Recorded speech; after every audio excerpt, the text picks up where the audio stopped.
Welcome back to the Secular Homeschool Revolution podcast. This is a space for progressive secular homeschoolers who are actively questioning the systems that we were taught and reimagining what learning can look like at home. I am your host, Ashley. Today's topic of discussion is going to focus on how most people teach Black history wrong. They teach it in a very limited, offensive way. And we're going to deep dive into that. But before we go there, I want to talk about how Black history came to be. Did it happen because schools decided to care? No, it absolutely did not happen that way. It started because Black educators were tired of watching Black history be erased and not acknowledged. And they understood that that was on purpose. And in 1926, shout out to Carter G. Woodson, he launched what was called the Negro History Week through the Association for the Study of African American Life and History. And he didn't do this, from my understanding, because Black history was quote unquote missing, but he did it because schools refused to teach it. And at that time, they did teach it, but it looks like it's like what they're doing now. They weren't teaching it honestly. Shocker. In their textbooks, it did glorify the enslavement as an economic necessity. And it was more understood like they wanted to be enslaved. Nobody wants to be enslaved. That they didn't gift themselves to the United States to save our economy.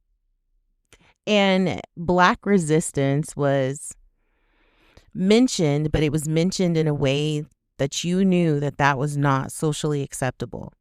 Like you were a disruptor, you were disorderly. That is not okay. And it was a lot of shame around resistance when they did teach it. So they were teaching it, but they were teaching it in a very intentional way to have very clear and certain messaging. And they didn't even focus on African civilizations at all. It was completely ignored because, Black people, Africans did not have a history prior to gifting themselves as, slaves to this country to save our economy. And they also made it seem like Black people were positioned as passive recipients of white progress. Like, we could never, so we are going to be the background supporting cast. That's crazy. I mean, can we think about how that connects to today when we're looking at like bluebonnet curriculum, book banning, whose stories get to be told and which way can it be told? Y'all, is that history repeating itself? And I feel like Woodson understood something, and I think he was a man ahead of his time, or he wasn't. He was just bold enough to say it. I feel like it's something we still wrestle with today, is that if you control the narrative, you control what people believe is possible.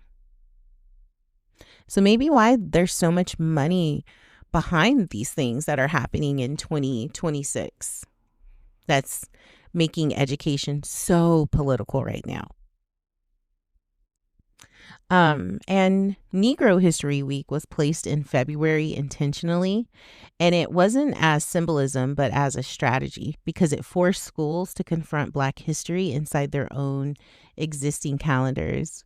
And apparently schools pushed back hard. Many districts refused to participate, and others just kind of watered it down.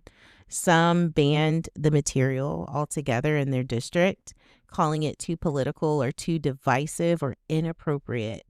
Oh my God. I know in Texas that is happening here. I know in Arizona, in Florida, in Mississippi, Arkansas. Ooh, I think even in Maine. I know that's happening, guys. Woo! This was in 1926. We're dealing with this bullshit in 2026. Wow. That we had to sit on that. That's powerful. The fight is still continuing. Um,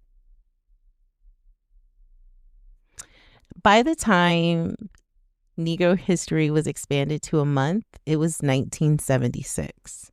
So it wasn't because resistance, quote unquote, disappeared. It was because there was a pressure that became unavoidable.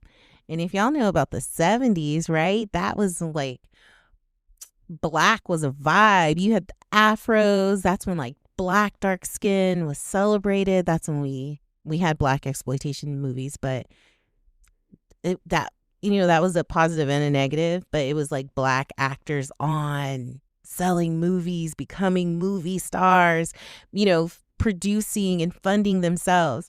So the 70s, I could see why they felt the pressure to make it a month then. And even in the music, the political songs, there's so many layers and so many things that were happening in the 70s. I guess, yeah, they couldn't avoid it. And then I think that was probably the backlash of what came from the civil rights movement. And then you started seeing the development of Black Studies Department. Shout out to Dr. Safisha Hill, my Black cultural studies teacher who changed my life in ways you guys would never understand. Shout out to Dr. Safisha Hill. I still have a relationship with her to this day. She introduced me to so much, and I could never repay her. And then you started seeing like Black communities, they were demanding control over their own history. So we're getting louder, we're being Black and proud. And then there was still like this level of people trying to compromise. Like Black history would be acknowledged, but only if it didn't disrupt the core story of what America tells about itself.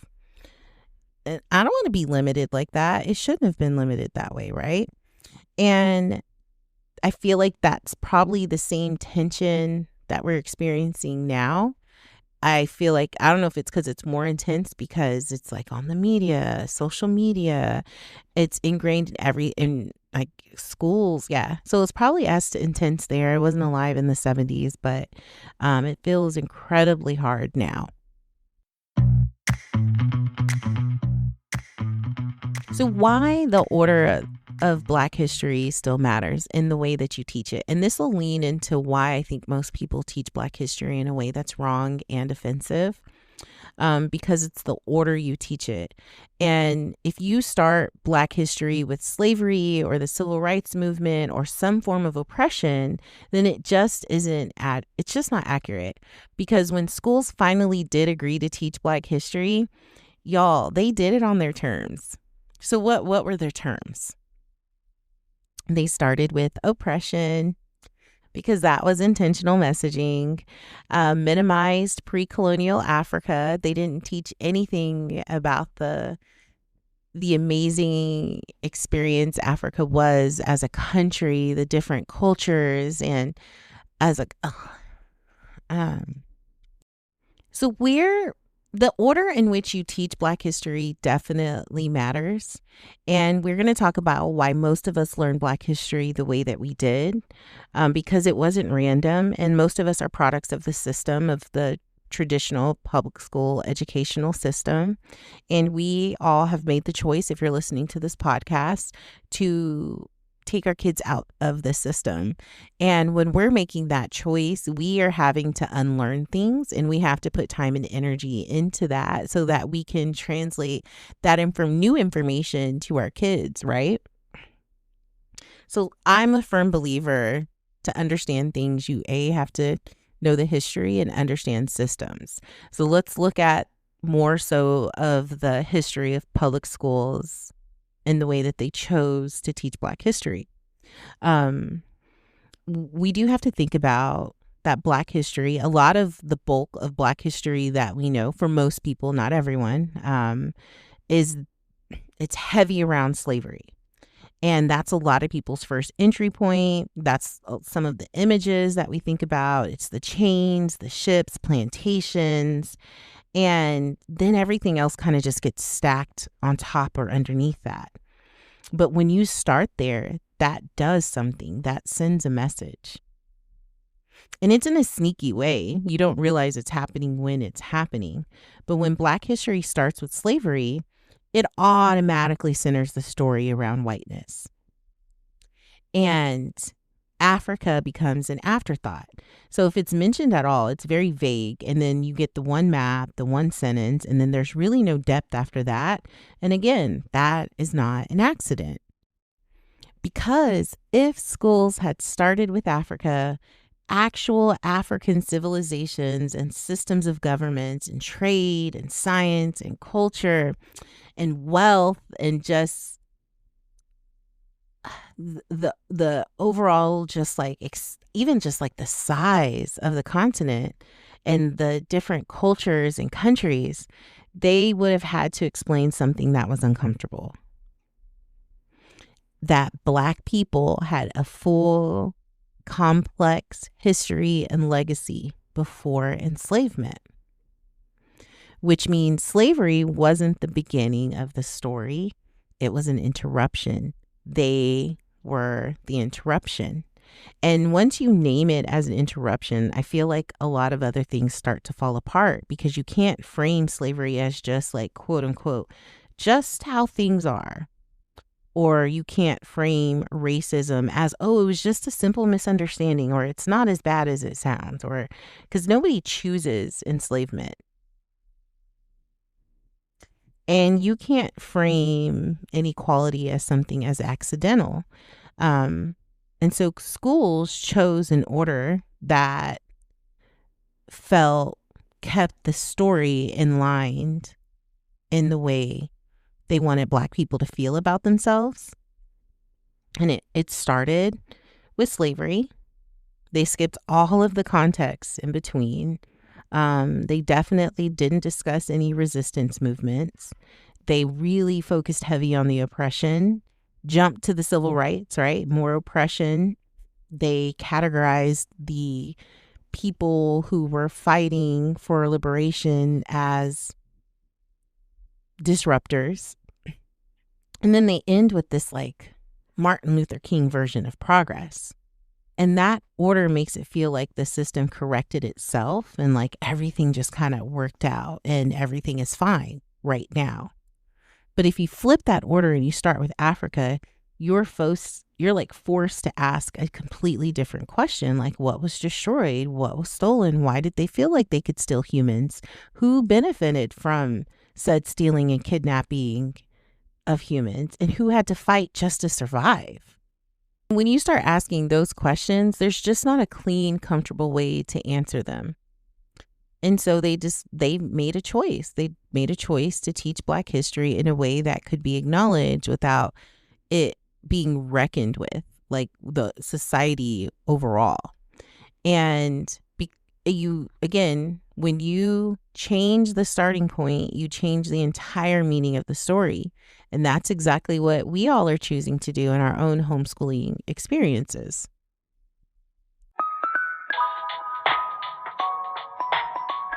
So what happens when we teach Black history in the right order? What changes? Everything lands differently. So when kids start with Africa, they don't meet Black people as victims first. They meet them as builders and thinkers and scientists and artists and organizers and leaders. And they're people with systems and values and knowledge that existed long before any European disruption. And that shift matters more than we give it credit for. It's the same thing with representation. Because when slavery comes after that, kids understand it as pure violence, and it's not something that can be explained away. They understand it's not something that should ever be done to people.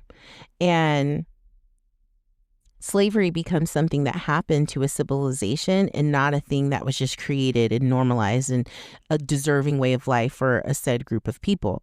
So they're learning a completely different lesson. And it also changes how kids understand resistance, because if Black history starts with chains, resistance is understood and looked at and felt like rebellion. But if Black history starts with culture and language and community and love and resistance, and it starts to make sense, it's more of a protection, it's more of a survival, it's an intelligence. And this is where kids start asking better questions. Why were these systems threatened? And these are things that we can explain, right? We can have and open the dialogue with our kids, and like what had to be destroyed to make slavery work. Why did these people lack humanity to treat these people this way? And then why did Black people organize the way that they did in their resistance movements?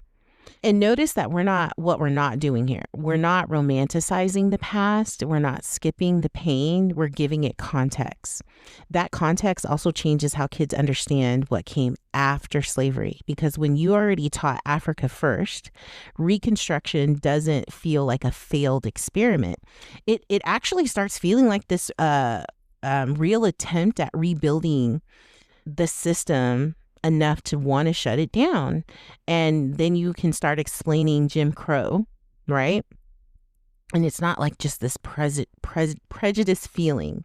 You start understanding it as like a policy.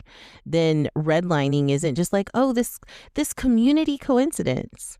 You understand that it is a design. It is a system. It is a design. And by the time you get to modern day issues, the education gaps and policing and housing and healthcare, kids aren't confused about where these things came from. They can actually trace them.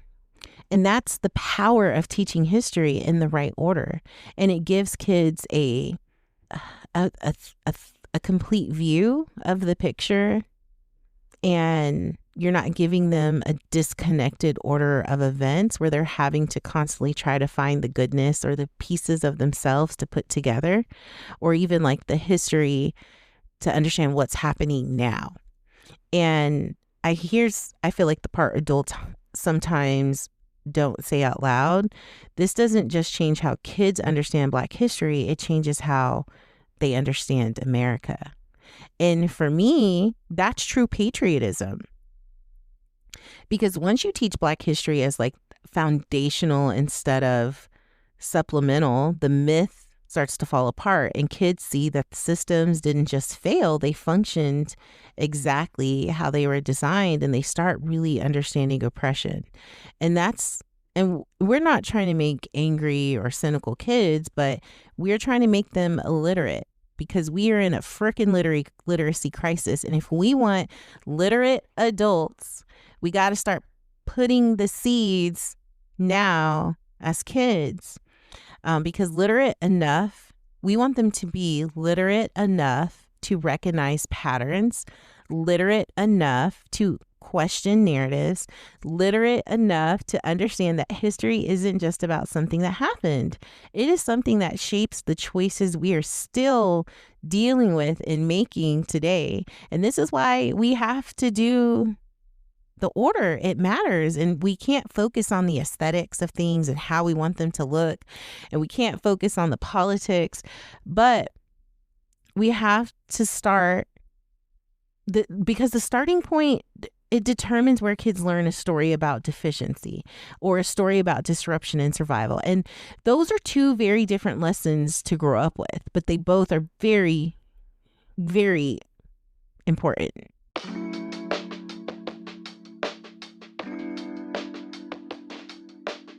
Now I want to slow this down for a second, because I do know some of you are probably thinking like, okay, Ashley, this makes sense. I get it. But what does this actually look like with my kid? Because teaching Black history in the right order doesn't mean every kid is doing the same thing. It just means the depth shifts a little bit. So for elementary kids, we want to make sure we're focusing on building the foundation and not the trauma.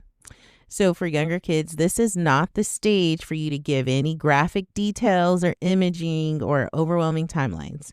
This is the stage you focus on identity, culture, and just like Black experiences. So when you're starting with Africa, with, a younger elementary kid, You could teach them that Africa is a continent and not a country. And you can explore different regions through stories and art and music and even food. And then talk about the kings and queens and builders and inventors and traders and farmers. Like, at this age, the goal isn't memorization, it's just more about the orientation. And you want your kid's brain to register that Black people have always existed as full people with rich cultures. We want that seed to be planted. So when slavery does come up later down the line, it doesn't define everything for them. And when you talk about enslavement with elementary kids, it's about the unfairness and harm and resistance and the idea that they didn't deserve what happened to them. And so we want to focus on the details and not the shock value. And you never teach slavery without also teaching resistance, because even at this age, even if it's just people didn't accept this, they fought back in ways they could, that alone will change the story that your kid internalizes.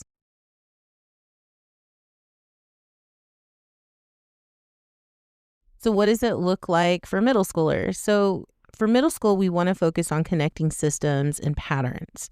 Middle school is really when everything starts clicking. This is when kids are ready to ask, but why did this happen? Why didn't it stop? And why does this still matter? And what's going on here? So this is where starting with Africa pays off big time, because now you can say, look at what existed before. Now look at what was disrupted. And middle schoolers, they can handle it. They can handle the timelines that show cause and effect, and conversations about laws and policies, and discussions about power, greed, money, and comparisons of like past and present. And this is where I think you can have really good conversations around Reconstruction and Jim Crow and redlining, and you can tie a lot of that into like current present day experiences, and they won't be connected as like random events, but responses to like Black progress. And if we had more literate adults, right, you would think this is where most people could connect that there's a hypocrisy in the history that we've been taught, but since we don't have literate adults, we gotta have literate kids to be able to be literate adults, right? Because they'll start pointing out the contradictions, and they'll question like why freedom didn't mean freedom, and they start just overall connecting dots. And that's not disrespect. We're not disrespecting. I mean, some patriots over here might think we're disrespecting American history by laying it out differently, right? We're doing it in an intentional way, but we're learning history from this experience. So for high schoolers, this is where you just stop protecting them altogether. And like, it's not even them, but the myth altogether. Because at this stage, kids should be able to be ready to analyze who benefits from certain versions of history, how narratives are shaped, why some stories are centered and some are erased. This is where Black history becomes less about information and more about interpretation, because high schoolers can critique texts and they can look at and analyze primary resources, and they should be able to discuss how Black history is framed in media and connect historical systems to current policies. This is also where starting with Africa becomes non-negotiable, because once students understand Black history as the foundation, they can see how the U.S. version and story is built on top of disruption and not separate from them. And that level of understanding prepares them not only for college, but for adulthood, and just to have a better grasp of what's happening with this BS that we're dealing with. And we're really in this situation because of lack of access to understanding oppression and privilege. And really that's the root, because we have a lot of illiterate people and racist people. We're not going to discount their racism, but we understand. And for parents, you you're responsible for this. Your kids are watching how you talk about this. They notice what you are spending time to intentionally lesson plan out and expose them to, what makes you uncomfortable, what you're choosing to avoid, what you are choosing to like soften and tiptoe around. You don't have to have all the answers, but you do need to be honest with yourself and with them. And it's okay to say, I wasn't taught this growing up. I'm still learning too. We're learning this together, or this makes me uncomfortable because I'm not quite sure about whatever it is. But if you're uncomfortable, that doesn't mean you skip it. That models intellectual courage. And I think that's what we need to frame and like post over again, is having intellectual courage. And that matters just as much as like the content in itself. Now, how do we tie this? Like, why does this matter in secular homeschooling specifically? So if you're homeschooling outside of any religious framework, you're a secular homeschooler, you already know that education isn't about moral obedience. It's about critical thinking. And you know that education is not neutral. And teaching Black history in the right order reinforces that. It tells kids history is constructed, narratives serve power, and truth requires effort. This is not a radical concept. This is just us being responsible. And when kids grow up understanding that history has been shaped and reshaped, and the people in power are the ones who tell the story, they're less likely to accept injustice as something that is inevitable. And that's the point. Even like with this, everything that's going on around immigration, and I see these people who are brown people specifically, who are aligning themselves with power. We talked about it last week. It's about the safety, right? And that's part of it, also understanding that they think injustice is inevitable. And in some delusional way, they think if they vote or show up or present a certain way that they'll be safe. And we're seeing in real time that shit does not fucking matter. It doesn't matter.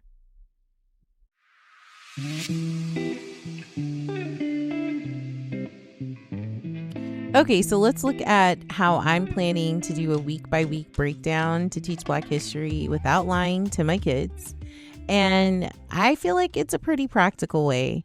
I haven't fully fleshed out week 4 yet, but I think it's nice to share with y'all. I think it's structured enough to share with you all. So week 1, you probably could have guessed it, we were starting with Africa. I did post on my Instagram a story. We focused on the Ivory Coast and looked at the power of Danmask. And so for our Black history experience, this is where Black history starts, period. We're not starting with struggle. We're not starting with loss. We're going to focus on it being a continent and not a country, and a place where civilizations existed and thrived. And we're looking at culture and the systems that existed pre-colonization. I feel like this is going to ground the kids in the idea that Black people existed as full humans before anything was taken.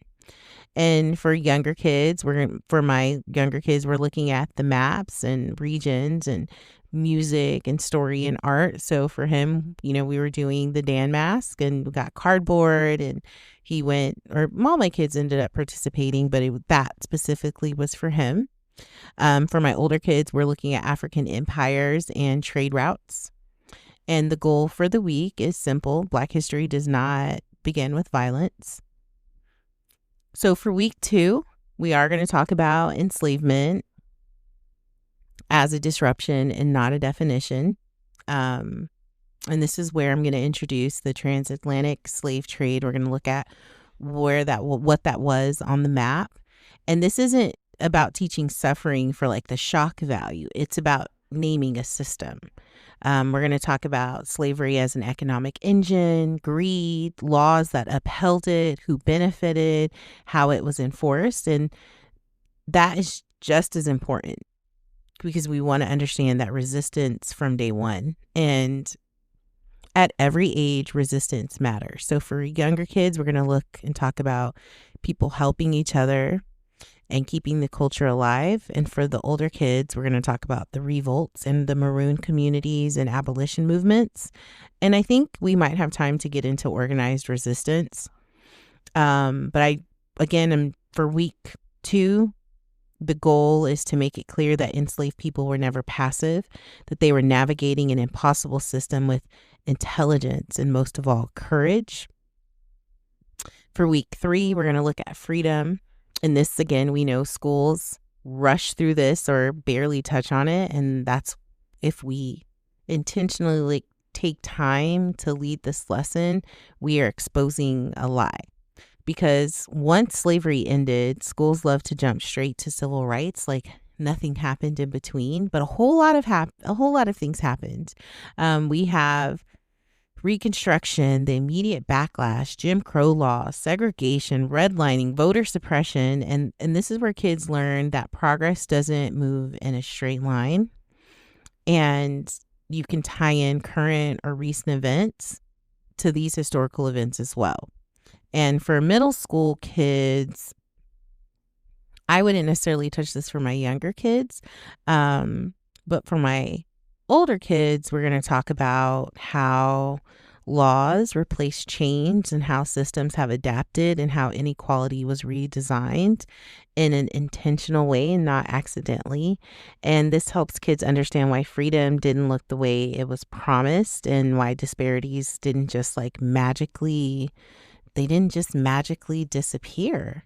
I know I mentioned earlier when we're looking at Reconstruction, this is, I feel a little bit heavy for the younger kids, but we can really introduce the terms of unfairness and giving them the definition of resistance. Because again, we don't want to traumatize them. Okay, and then we're going to end the week with week 4 and focusing on Black experiences now. And this week is about now. And we're not looking at it as a victory lap or how far we've come, but living history. And we're going to connect the past to the present. We're going to look at modern movements and art and I always like to look at the artist's impact and science and innovation. So for younger kids, that's going to look like looking at Black artists, Black authors, leaders, stories of joy. For older kids, we're going to connect policies to history and examining current events and questioning media narratives and looking at who benefits from certain narratives. But the overall goal for the week is that kids truly understand that they are living Black history. The point, or what I want you to understand, the point of the timeline is that the structure does really one important thing, and it refuses to let Black history feel like a tragedy that had no beginning and people were just deserving of it because of their existence. And it's a problem that fixed itself, or that the story's already over. Instead, this timeline gives kids a thorough point of view of origin, disruption, resistance, and continuation. And that is probably one of the most beautiful and honest things that you can offer your kids, is a truthful story. And I think a lot of us can agree that most of us never got that.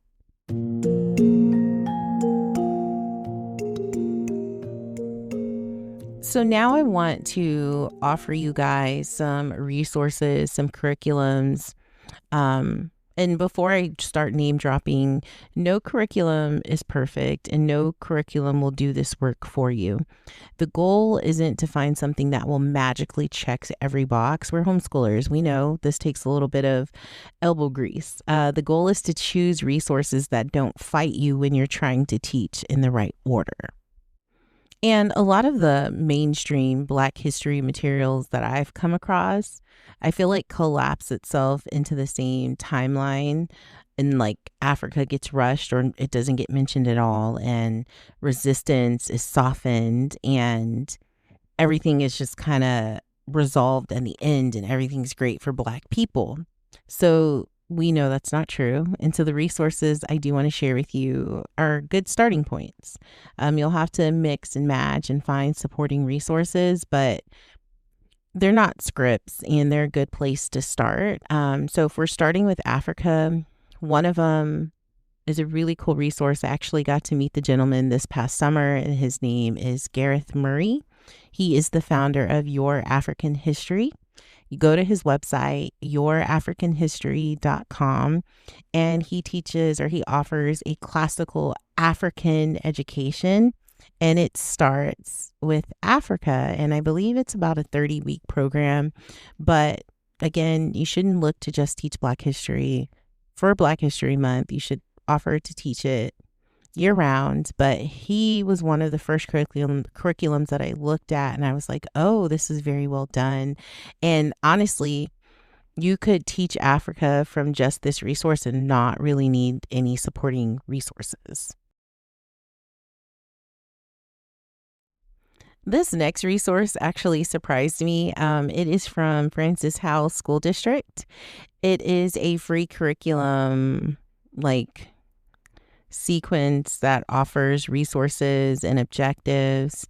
And the website's interesting, but if you type in, or if you do like a quick internet search of Francis Howell School District Black History curriculum, it should pop up, and the website's like go.boarddocs.com, and then it has a bunch of slashes and letters after that. So that's why I suggest you do Black History Curriculum, Francis Howell School District. I was surprised because this did come from a district, and I like how they presented Africa as a starting point, and you can really see how it's explained in the unit description and the event summary. So if you're looking for something and this is broken down into 8 units, so you can take and pick and choose resources and lessons and questions and definitions that you want to take. So yeah, that is, again, the Black History curriculum, and it's free on Francis Howell. Next, Freedom and Education. They have a Black History curriculum as well.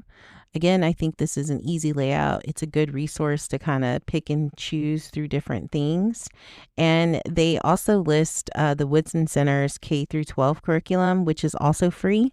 It literally lays out a complete curriculum with everything that you need. And you even have a Black History free downloadable poster.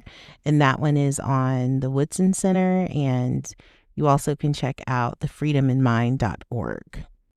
I have 2 more for you. So EverFi 306 offers Black History, and they do online courses for K through 12. I think I like this for older students. It does give a structured experience. And I really like how it is very discussion based. It's very novel literacy based, with like powered by discussions. I love discussions. Then the next one is Kamali Academy. You can look that up at kamaliacademy.com. And this is an online school, and it centers history and identity and responsibility and liberation as an online school. I know a couple of homeschooling people locally who send their kids online to Kamala Academy, and they also do like yearly retreats where all of the students across the country or even in the world will meet up at a location and do retreats so the kids can get to know who their classmates are. So that is also an option to check out. There are lots of resources, but I just wanted to give you guys a good starting point.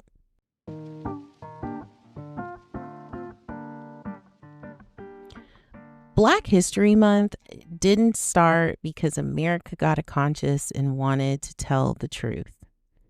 It started because of Black educators who demanded it. And the resistance they experienced to teaching it honestly should tell you exactly why it all matters. So if your version of Black History Month feels kind of neat, ask yourself who that version is protecting, because history that doesn't challenge power isn't history. It is maintenance. It is maintenance to the people who have power in that narrative.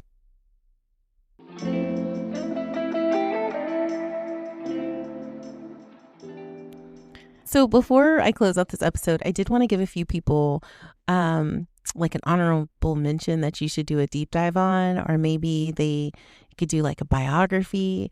So the first one is definitely Marcus Garvey, Malcolm X. Okay, Claudia Jones. She's Black history, but with the UK. She's from Trinidad, but man, her story's wild. So check out Claudia Jones. She was an activist in the UK. If you want to revisit Harriet Tubman, I would, but look at her from more of like an armed resistance revolutionary rather than just, oh, she did the Underground Railroad. There's a whole other layer that I think is worth exposing your kids to.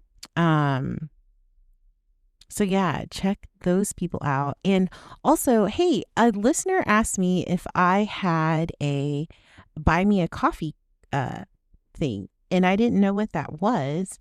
And so I recently created an account for Buy Me a Coffee. And I did link it to my website, Secular Homeschool Revolution. I think it's on the bottom of the first page.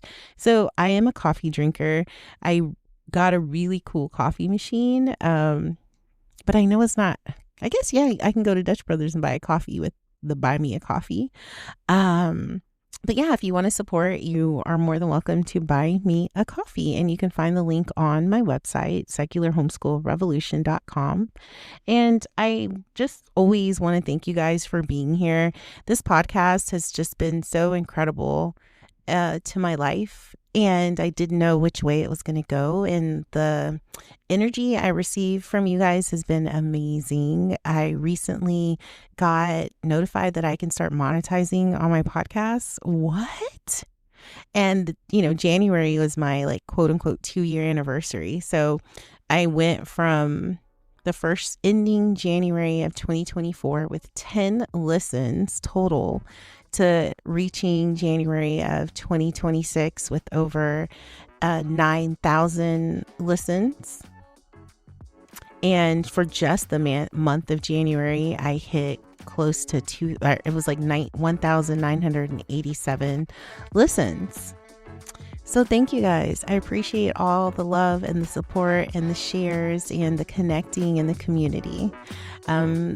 I hope you guys stay revolutionary and keep doing the good work. Happy Black History Month.